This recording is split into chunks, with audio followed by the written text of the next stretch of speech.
Hey guys, welcome to another Lunchtime Review. Today I'm going to try one of these Yellowstone meals. This is made with real cheese. It is bacon mac and cheese cavatappi pasta with bacon and a creamy 5-cheese blend. So it looks really good. Bet you it doesn't look like that in the package, but it looks good. It says it's a product of Canada, which is cool.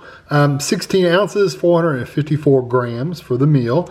And it says cooked thoroughly, keep frozen. It is a frozen dinner. We bought these at Kroger. It was $10.99. A little expensive, but I think, let me see. Yeah, the serving size is 2. So really this is made for 2 people for $10.99. So that's not bad. $5.50 per person. I mean, it's still a little expensive, but it's not ridiculously expensive. So 1 cup serving is 350 calories. If you eat the whole container, it's 790 calories. So there's your info for you. So it says Yellowstone Bacon Mac and Cheese is essential cowboy comfort food. Our perfectly cooked bacon is smoked with real hardwood and generously topped, could not get that word out, with perfectly tender jumbo cavatappi spirals and a rich cheddar cheese blend, whether enjoyed as a side or as a meal unto itself. Yellowstone Bacon Mac and Cheese is sure to satisfy even the most stubborn hunger on the range. Yeehaw!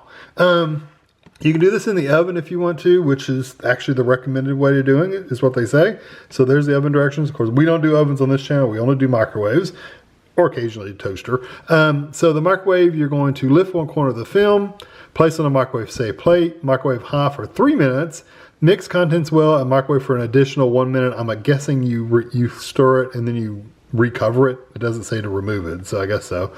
Do 1 more minute until internal temperature reaches 165. Get those thermometers out. Let's see, does it have a pull tab? It does not have a pull tab, so let's see what it looks like. Turn you down a little bit. Oh, okay. There's quite a bit of bacon in there. The cheese looks good.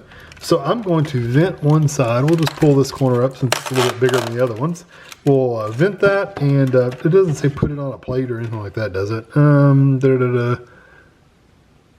Yeah, place on a microwave safe plate. I'm guessing so that elevates it off the top of the bottom of the microwave, but I'll do that, and I'll get it in the microwave. I'll be back. Okay, so here it is out of the microwave.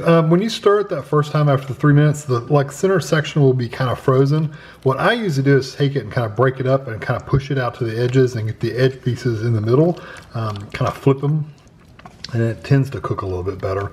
You know, I'm thinking about it while this was cooking. I wonder what the difference between this in the microwave and the oven would be. The only thing I could think of is maybe it would get a little bit of a crisp top, like a crispy top to it. It's still going to heat the same, but it might get a little bit of a browner cheese on the top.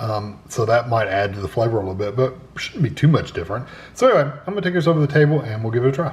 Okay, give it just a minute to cool off. So I've got a bite of macaroni and cheese, of course, and there's some bacon scattered throughout. So here we go.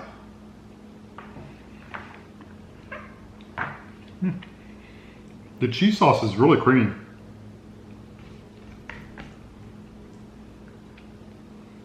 Let me see if I can get just the pasta without, of course I can't avoid the cheese, but let me see if I can get some without the bacon. It's hard to get it without bacon, but here we go.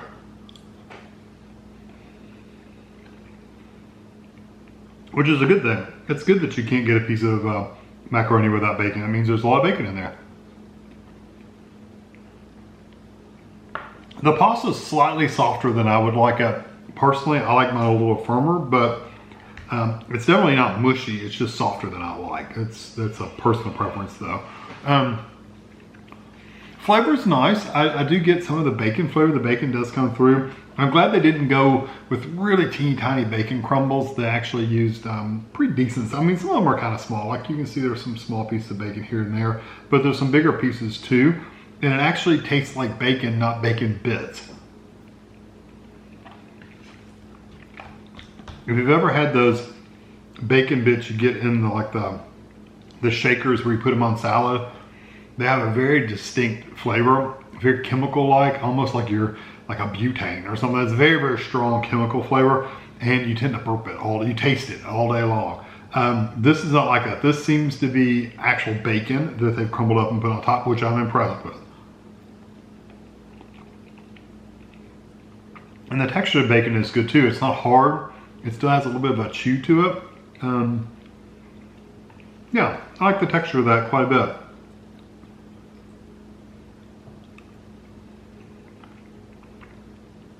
I could probably eat almost this whole tray. Yeah.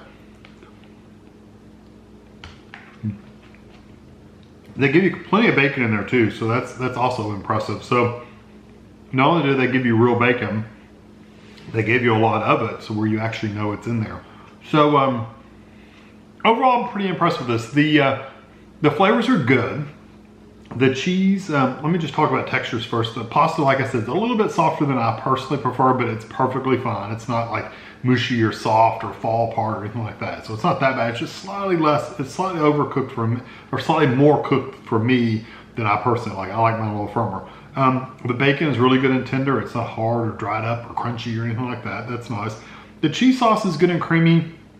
It's just slightly grainy. I mean, just a little bit of grain in there. Probably where they've made their sauce, they've I don't know, overdone it, or it's broken a little bit. I don't know. Something in there makes it just a hint of graininess. It's not bad by any means. It's not even off-putting for me, and I'm more sensitive to that grainy texture than some, but I just want you to know it is a little bit grainy. It's smooth, but just a little texture difference. The flavor of everything is good. The flavor of the cheese sauce, you can tell it's not actually a powdered cheese, which is good. It's not like a Kraft macaroni and cheese, powdered cheese, artificial cheese. This actually seems like they've actually developed a cheese sauce to mix with their macaroni that doesn't involve any kind of powder or anything like that. So it's good. I like the flavor of the cheese. The pasta is a good size. You know, it fits really well with the macaroni and cheese. And again, the bacon flavor really comes through. The cheese flavor is a little bit light for me. I wish the cheese flavor was a little bit stronger, but then again, I wouldn't want it too strong because then it becomes, sometimes it becomes that funky kind of cheese flavor. Look at this big piece of bacon here. I don't know if I can show it to you. Look at that big hunk of bacon right there. It's big. It's a big piece. That's what I was saying. They really give you small pieces, but they give you plenty of big pieces too. Yeah, I wish the bacon flavor definitely comes through. It's got that smoky bacon flavor. It's not super salty, but it does have that smoky flavor. Overall, this is not what I call a salty meal, although I'm sure the sodium is ridiculous. Yeah, if you eat the whole container, it's 1,580 milligrams of sodium. It's 700 milligrams for just half of it. So it's like 30% of your daily intake of sodium in half of this meal. So it does have sodium in it for sure, but sometimes bacon can be really salty. This is not like that. It doesn't have that flavor of the salty bacon. I think it's good. I think the cheese flavors could be a little bit more elevated. I wish it was a little more firm, but beyond that, I think it's a good meal. I'm gonna give it a 4 out of 5. I really do like it. I would definitely get it again.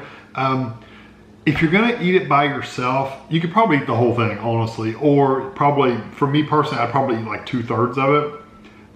If you wanna share with someone, you might need something else to go with it, whether it be make this a side dish and split it in half and have maybe a pork chop or a BLT sandwich or whatever you're gonna have with it, but just have something else with it, because I don't think you'd be able to just split this in half and just eat this. I don't think it'd be enough food. Maybe, it depends on how much you eat. I like to eat a lot, so for me it wouldn't be. So yeah, I still think I'm gonna give it a 4 out of 5. I think it's definitely worth trying out if you see it in your local area. Hope you enjoyed this video. Thanks for watching.